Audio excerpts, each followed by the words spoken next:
Welcome back. It's useful to start this video by locating it in the module. The overall goal of this module is to illustrate how people manage as part of a complex system. You don't manage in a vacuum. Rather, there are a number of constraints that you need to be aware of as you manage people. The previous lesson focused on trying to illustrate the range of those constraints. Now, in this lesson and the next, we're going to focus on the legal environment more specifically as an important part of the set of constraints.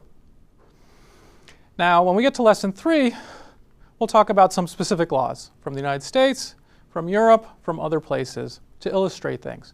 But I think this will make more sense if we spend some time in this lesson laying more of a foundation.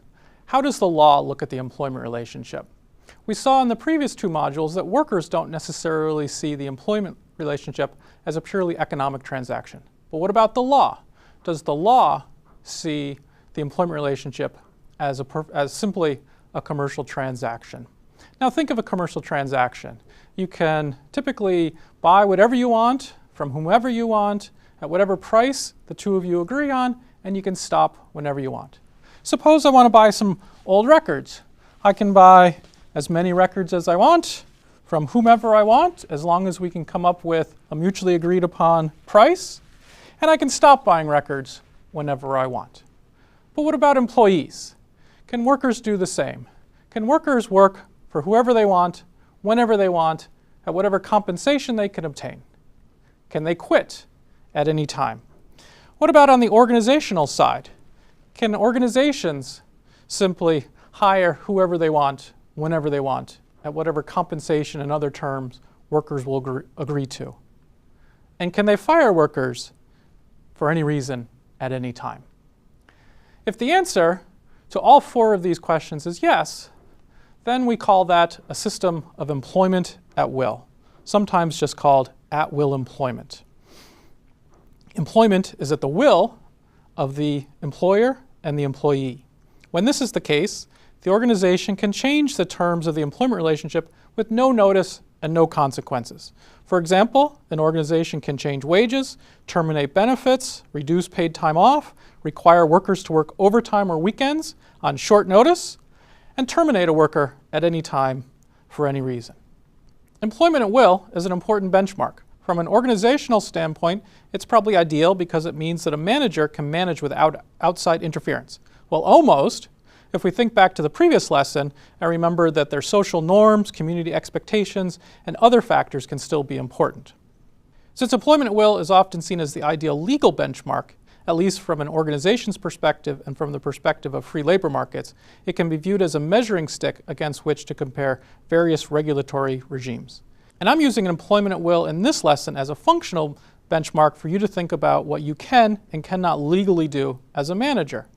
That is, it's useful to start from the simple case of where you can hire and fire at will, and then ask, where do you face limitations? Are there limitations in hiring certain workers? Do you have to fulfill mandated standards for pay, such as a minimum wage or overtime premium? Are there other required terms and conditions of employment? Are you only able to fire workers for certain things? So for both of these reasons, employment at will is an important legal benchmark as well as an important functional benchmark. But does it actually exist?